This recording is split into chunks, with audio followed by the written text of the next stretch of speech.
Good morning friends. आज हम बात करेंगे class 10th NCERT height and distance के बारे में। इससे पहले मैंने 2 वीडियो बना के पहले ही अपलोड कर रखा है त्रिगोनोमेट्रिक का। और ये जो सब्जेक्ट्स हैं, इस सब्जेक्ट को इस एक्सरसाइज को आप तभी पूरी तरह से सॉल्व कर सकते हैं जब आपने त्रिकोणमिति सही से पढ़ा होगा। अगर आपने त्रिकोणमिति सही से नहीं पढ़ा होगा तो ये क्वेश्चंस में आपको बहुत प्रॉब्लम क्रिएट्स होने वाली है। और उस जितनी प्रॉब्लम्स आपको क्रिएट्स होगी उसको दूर करना बहुत ही ज़रूरी है। And then first of all यहाँ पर आज हम इसका सिर्फ इंट्रोडक्शन के बारे में जानेंगे कि कैसे कैसे सॉल्व करना है और कैसे कैसे नहीं सॉल्व करना है। और इस इंट्रोडक्शन के बाद जब मैं क्वेश्चन कराऊंगा तो मैं एग्जाम्पल प्लस सॉल्व एग्जाम्पल, मैं ऐसे ही क्वेश्चंस को इसमें नोट डाउन करूँगा जिसके एग्ज़ाम में आने के ज़्यादा आसार होंगे और 100% मैक्सिमम चांसेस रहें कि क्वेश्चन जो मैं आपको बताने जा रहा हूँ इंट्रोडक्शन के माध्यम से, उसके बाद कुछ क्वेश्चंस को मैं सॉल्व करूँगा और आपकी जो भी मन में डाउट्स होंगे वो उसको मैं क्लियर करना चाहूँगा। देन फर्स्ट ऑफ ऑल मैं आपको बताऊँगा कि हाइट एंड डिस्टेंस में लाइन ऑफ साइट क्या होगा, एंगल ऑफ एलिवेशन क्या होगा, हॉरिजॉन्टल लाइन लेवल क्या होगा, ठीक है, एंड एंगल ऑफ डिप्रेशन क्या होगा, ठीक है। लाइन ऑफ साइट एंड कोई ऑब्जेक्ट को देखेगा तो line of angle of elevation होगा, या फिर ऊपर से नीचे देखेगा तो किस तरह का, and many more. So let's start. हम चलते स्टार्ट करते हैं और बात करते हैं। पहले देखेंगे ध्यान से। लेट्स सपोज मैं एक हॉरिजॉन्टल लेवल ले रहा हूँ इस टाइप का, ठीक है, पॉइंट्स ये, ठीक है।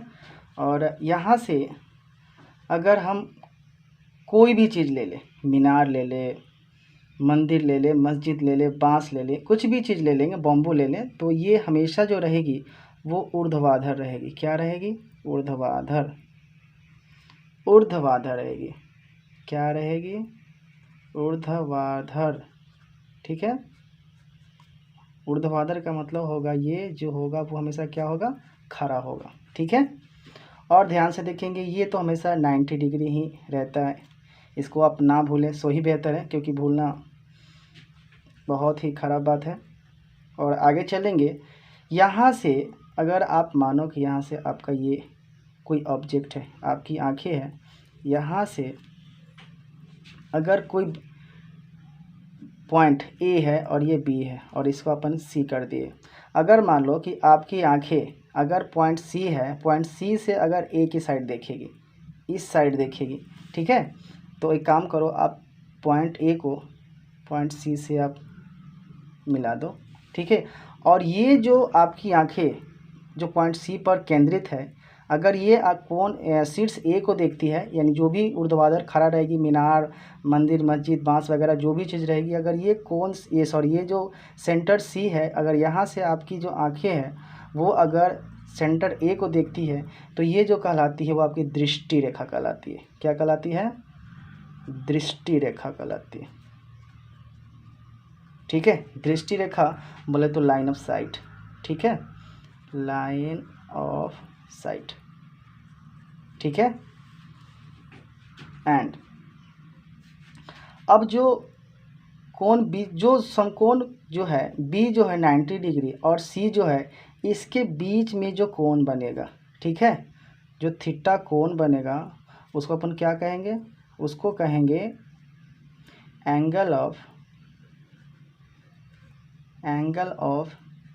एलिवेशन, ठीक है, एंगल ऑफ एलिवेशन, अर्थात इसको बोलेंगे उन्नयन कोण। कौन बोलेंगे? उन्नयन कोण। उन्नयन कोण का मतलब होता है कि जिसके ऊंचे हैं नयन, मतलब ऊंचे हैं नयन का मतलब क्या होगा कि नीचे से कोई भी किसी भी ऑब्जेक्ट को देखेगी। यानी मान लो सपोज कि सी बिंदु पर कोई लड़की है और वो ए बिंदु पर खड़े कोई ऑब्जेक्ट को देख रही है, तो नीचे से वो ऊपर की ओर देख रही है, तो नीचे से ऊपर की ओर देखेगी तो वो क्या कहलाएगा? उन्नयन कोण कहलाएगा। और ये तो आपका हॉरिजॉन्टल लेवल हो गया। हॉरिजॉन्टल लेवल अर्थात क्षैतिज तल। तो आपने क्या जाना, ऊर्ध्वाधर जाना कि ऊर्ध्वाधर में क्या होगा, ऊर्ध्वाधर में जो भी 90 डिग्री के एंगल में रहेगा वो ऊर्ध्वाधर रहेगा। तो 90 डिग्री के एंगल में क्या क्या खड़ा रहेगा ये बताने की ज़रूरत नहीं है। दृष्टि रेखा का मतलब क्या हो गया कि कोई सी बिंदु से कोई ऑब्जेक्ट ए को देखेगा तो नीचे से अगर ऊपर की ओर देखता है तो वो आपका एंगल ऑफ एलिवेशन कहलाता है। और अगर ऊपर से यहाँ से अगर कोई लड़की जो है वो ए पर खड़ी है, यानी ये छत पे खड़ी है, अगर वो सी को देखना चाहती है तो वो एंगल ऑफ डिप्रेशन हो जाता है। ठीक है, तो फिलहाल अभी हम एंगल ऑफ एलिवेशन के बारे में ही जाने हैं। तो अपन अभी क्या क्या पढ़े, ऊर्ध्वाधर के बारे में पढ़े, दृष्टि रेखा के बारे में पढ़े, क्षैतिज तल। दृष्टि रेखा यानी लाइन ऑफ साइट, एंड क्षैतिज तल आपका हो गया हॉरिजॉन्टल लेवल हो गया। उसके बाद एंगल ऑफ क्या हो गया, एंगल ऑफ एलिवेशन हो गया। एंड अब हम जानते हैं आगे, देखेंगे ध्यान से। ये आपका कंसेप्ट फ्रेंड्स क्लियर हो गया होगा कि कोई सी बिंदु पर कोई लड़की है और किसी ऑब्जेक्ट ए को देखती है तो उसके द्वारा जो बनाया गया कोण होगा वो आपका हो गया उन्नयन कोण हो जाएगा। इस क्षैतिज तल हो गया। अब आगे बात करते हैं अब नवन कोण के बारे में। तो मैं यहीं से आपका ये कंसेप्ट क्लियर कर देना चाहता हूँ कि अगर यहाँ से कोई टूट लाइन से कोई स्ट्रेट लाइन, मैंने यहाँ पर कोई लाइनिंग रखा, अगर यहाँ पर कोई ऑब्जेक्ट है, यहाँ पर मान लो कि कोई गर्ल है, क्या है, कोई लड़की है, अगर कोई लड़की ऊपर खड़ी है, अगर नीचे वाले कोई ऑब्जेक्ट को देखती है, मान लो कि यहाँ सी पर कोई ऑब्जेक्ट है, अगर वो ऊपर से नीचे की ओर देखेगी तो इसके द्वारा जो बनाया हुआ कोण होगा थीटा, वो आपका कहलाएगा एंगल ऑफ डिप्रेशन। क्या कहलाएगा, एंगल ऑफ डिप्रेशन। ठीक है, अर्थात अवनवन कोण कहलाएगा। राइट, चलिए, तो आपने किस किस चीज़ के बारे में जाना, ऊर्ध्वाधर के बारे में जाना, दृष्टि रेखा के बारे में जाना, उन्नयन कोण के बारे में जाना, क्षैतिज तल के बारे में जाना। अगर आपसे कोई पूछेगा कि जब हाइट एंड डिस्टेंस आप लोग पढ़ेंगे तो इसमें कोण कितने प्रकार के होंगे, तो 2 प्रकार के होंगे। एक जो होगा वो आपका होगा एंगल ऑफ डिप्रेशन होगा, और दूसरा जो होगा वो एंगल ऑफ एलिवेशन होगा। ठीक है, एंगल ऑफ एलिवेशन होगा। राइट फ्रेंड्स, अब बात करते हैं आगे। ये तो अब 90 डिग्री होगा, क्योंकि राइट एंगल हमेशा 90 डिग्री का ही होता है। अब बात करते हैं नेक्स्ट टॉपिक की। हमारे पास जो नेक्स्ट टॉपिक है वो अब देखेंगे कि एक राइट एंगल मैं फिर से ड्रॉ कर रहा हूँ। इस राइट एंगल में आपको मालूम होना चाहिए कि इसमें कौन सा आपका कर्ण है और कौन आधार है। ये आपने पिछली कक्षा में ही पढ़ रखा है, बताने की आवश्यकता तो है नहीं, वैसे जब टॉपिक है तो बताना तो पड़ता ही है। तो लंब अर्थात परपेंडिकुलर को अपन P से रिप्रेजेंट करते हैं, कर्ण हाइपोटेनियस S से करते हैं, और आधार जो है वो B से रिप्रेजेंट करते हैं। ये राइट एंगल है अर्थात 90 डिग्री है, तो ये अपन B करेंगे, ये C करेंगे और क्या करेंगे, A करेंगे। ठीक है, तो यहाँ से मैं बार बार यही कह रहा हूँ कि जो भी स्टूडेंट अगर त्रिकोणोमेट्रिक का 2 चैप्टर अगर NCERT से नहीं पढ़े हैं तो उनको इसमें अच्छी खासी मतलब प्रॉब्लम आने वाली है। ठीक है, तो बेहतर है कि पहले आप उस कॉन्सेप्ट को क्लियर करें, त्रिकोणमिति चैप्टर को आप पढ़ें, उसके बाद इसमें आएंगे तो आई थिंक कुछ न कुछ तो आपको सहूलियत तो मिलेगी ही मिलेगी। खैर, कोशिश करें कि पहले उस चैप्टर को सॉल्व करें, उसके बाद आप इस चैप्टर में इंटर करें तो ज़्यादा बेहतर है। बात करते हैं, एक राइट एंगल मैंने लिया था, यहाँ ड्रॉ किया था, तो टोटल त्रिकोणमिति रेशियो जो होता है वो क्या होता है, वो sine theta, cos theta, tan theta, और साइन का अपोजिट होता है कॉसेक थीटा, और ये सेक थीटा, ये होता है कॉट थीटा। और आप जानते हैं कि साइन थीटा होता है लंब बटा कर्ण होता है। ठीक है, कॉस थीटा क्या होता है, आधार बटा कर्ण होता है। टैन थीटा क्या होता है, लंब बटा क्या होता है, आधार होता है। कॉसेक क्या होता है, साइन का अपोजिट होता है, कर्ण बटा लंब होता है। सेक क्या होता है, सेक जो होता है आपका ये कर्ण बटा क्या होगा, आधार होगा। ठीक है, और कॉट जो होगा वो आधार बटा लंब होगा। ये मैंने आपको इसलिए बताया क्योंकि इसका भी यूजेज जो है वो आगे चल के होने वाला है। ठीक है, तो आप कोशिश करना कि मान लो कि अगर कोई मैं एक राइट एंगल फिर से ड्रॉ कर रहा हूँ, और मैं किस लिए कर रहा हूँ ये आपका आगे खुद आपको पता चलेगा कि मैंने किस लिए किया। एक राइट एंगल है, ठीक है, मान लो कि सेम नेमिंग मैं इसको भी कर रहा हूँ, और आप अच्छी तरह जानते हो सेम नेमिंग मतलब इसकी तरह जो नेमिंग है ये वाला, इसकी तरह मैं नेमिंग कर रहा हूँ, तो इसमें ये तो 90 डिग्री होगा, इसमें कोई राय नहीं है।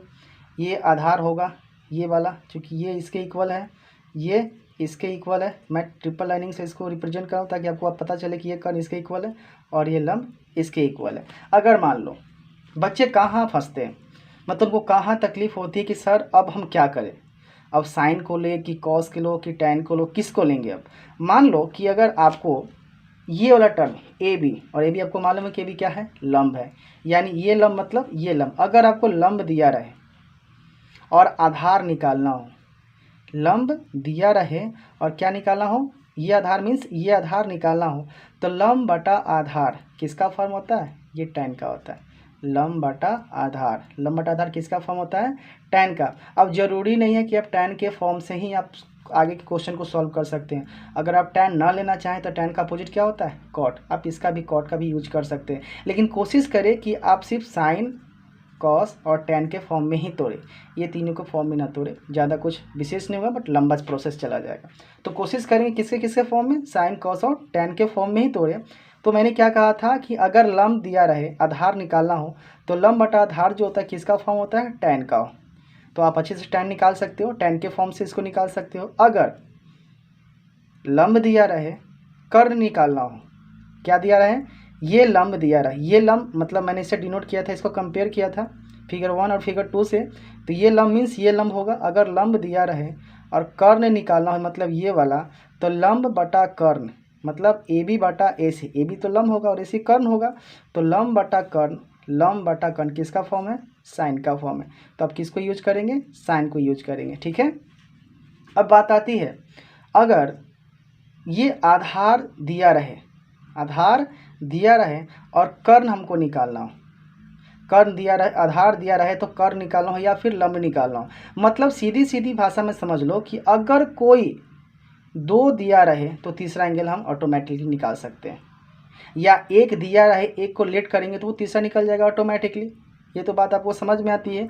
और ये जो एंगल होगा ये तो आपको थीटा ही होता है, ये तो आपको जानना ही है। तो आपने क्या समझा कि अगर कोई एक एंगल दिया रहे और दूसरे को लेट करेंगे तो ऑटोमेटिक वो निकल जाएगा। सीधी सीधी भाषा में समझो कि दो एंगल दिया रहे तो हम तीसरा आसानी से निकाल सकते हैं। चलिए मैं एक एग्जाम्पल के माध्यम से आपको समझाता हूँ। चलिए तो मैं एक एग्जाम्पल मैंने एग्जाम्पल लिया है, और एग्जाम्पल में क्या है जो आप ध्यान से देखेंगे, कह रहा है कि एक सर्कस आर्टिस्ट है, is climbing a 20 metre rope which is the tightly stretched and tied from the top of a vertical pole to the ground। मतलब कह रहा है कि एक सर्कस का कलाकार है जो 20 मीटर रस्सी इस पर क्या हुआ है, चढ़ा हुआ है, और वो जो रस्सी जो है वो भूमि के किसी एक बिंदु पर पूरी स्थित यानी पूरा फिक्स करके बांधा गया है, ठीक है। कह रहा है कि find the height of the pole, तो उस पोल की आपको ऊंचाई ज्ञात करनी है अगर the angle made by the rope, जो रस्सी है वो किसके सहारे, पोल के सहारे धरती पर कितना डिग्री कोण बनाती है, 30 डिग्री का कोण बनाती है। तो चलिए ध्यान से, तो पोल है तो आपको अच्छी तरह मालूम है, तो कोण जो है वो कैसे बनाएगा तो आपको अच्छी तरह से मालूम है फ्रेंड्स की पोल जो वो हमेशा राइट एंगल के फॉर्म में रहती है, एकदम सीधी खड़ी हुई होती है, ठीक है, ध्यान से देखेंगे। और पोल जो है वो एक जो हॉरिजॉन्टल लेवल है इसके साथ है, ठीक है, एक ये सेंटर हुआ और एक ये सेंटर हुआ, ठीक है। कह रहा है कि circus artist is climbing a 20 metre rope, एक 20 मीटर लंबी रस्सी पर क्या कर रहा है, चढ़ रहा है, which is tightly stretch and tied from the top of a vertical pole in the ground, यानी यहाँ से इस टॉप से ही वर्टिकल जो ग्राउंड है यहाँ से इसको जो रोप की जो लेंथ जो है वो कितनी मीटर है, 20 मीटर है, 20 मीटर ये लंबी रस्सी है, राइट फ्रेंड्स, 20 मीटर है। और उसके बाद कह रहा है कि फाइंड द हाइट, यानी ये हाइट आपको फाइंड करनी है, इसका आप नेमिंग कर लो ए बी और ये सी, ये तो राइट एंगल है ऑब्वियसली।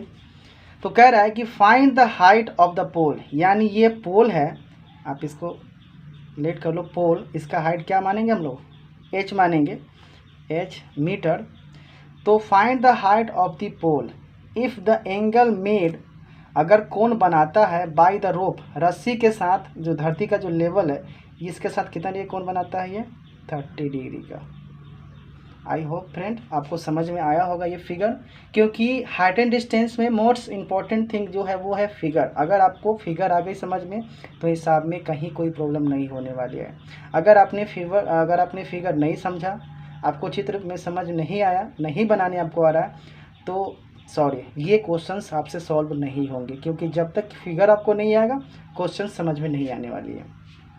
ठीक है फ्रेंड्स। नाउ अब हम लोग क्या करते हैं, जो जो दिया हुआ है अपन उसको मान लेते हैं। क्या करेंगे यहाँ पर ध्यान से देखेंगे, लेट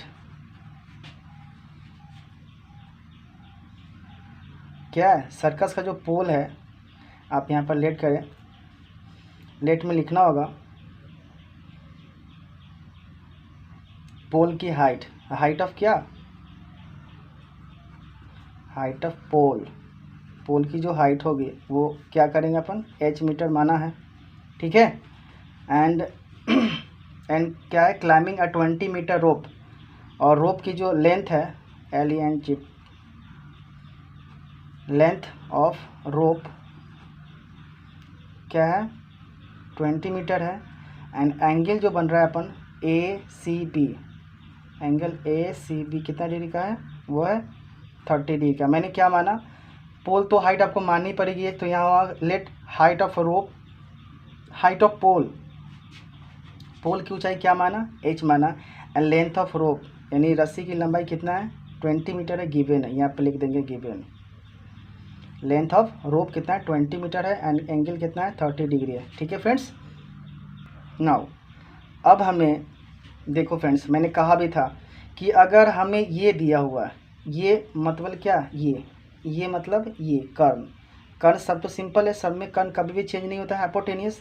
तो हमारे पास ये हाइपोटेनियस दिया हुआ है और परपेंडिकुलर नहीं दिया हुआ है, यानी कर्ण दिया हुआ है, लंब नहीं दिया हुआ है। तो कर्ण बटा लंब किसका फॉर्म होता है, देखो यहाँ लंब बटा कर्ण किसका है, आप साइन के फॉर्म पर भी बना सकते हो, और नहीं तो चाहो तो कॉसेक की भी फॉर्म पे आप कंप्लीट कर सकते हो। लेकिन मैंने कहा भी था कि ज़्यादा कोशिश करो कि आप साइन कॉस टैन के फॉर्म में ही तोड़ो। अपन यहाँ साइन के फॉर्म में तोड़ते हैं, तो थीटा यानी एंगल है, और एंगल यहाँ पर कितना है 30 डिग्री है, तो किसके फॉर्म में चलेंगे, साइन के फॉर्म में, चूँकि लंब बटा कर्ण साइन का ही फॉर्म होता है। कितना डिग्री का है 30 डिग्री, और कौन एंगल में है, ट्रायंगल है ABC है। ठीक है फ्रेंड्स। चलिए, तो ट्रायंगल किस में लेंगे, ट्रायंगल लेंगे ACB में। ठीक है। साइन कितना डिग्री है 30 डिग्री है, लंब कितना है AB, और कर्ण क्या है AC। ठीक है फ्रेंड्स। साइन 30 डिग्री का मान आपको मालूम है, ये मान आपको मालूम होना चाहिए। और AB मीन्स मैंने क्या माना है H, और AC तो आपको दिया हुआ है 20 मीटर। ठीक है। तो आप काटो इसको, चूँकि इक्वल में है तो इक्वल में आराम से ऑटोमेटिकली कट सकता है। 2 10 जा 20, तो इसको 1 से 10 में मल्टीप्लाई करेंगे तो 10 ही होगा। तो देन h बराबर कितना मीटर हो गया 10 मीटर, और अपन h बराबर क्या माना था पोल का, तो लिख देंगे कि देयरफॉर या show the height of pole B h is equal कितना मीटर हो जाएगा 10 मीटर होगा। Right friends. आई होप ये आपको समझ में आया होगा। मैंने एग्जाम्पल ही आपको दिया था। अब आगे की जो जहाँ तक बात रही, तो जब मैं क्वेश्चंस आपको क्लियर कराऊंगा, डाउट्स क्लियर कराऊंगा, तो आपको समझ में आया कि जो मैंने ये बताया था, ये वाला, ये लाइन ऑफ साइड जो हो गया, एंगल ऑफ डिप्रेशन कैसे होगा, ऊर्ध्वाधर जो होगा, हॉरिजॉन्टल लेवल क्या होगा। ठीक है। ये कर्ण, हाइपोटेनस वगैरह जो भी मैंने अभी आपको सारे डाउट्स क्लियर किए हैं, आई होप ये आपको अच्छे तरह से समझ में आए होंगे।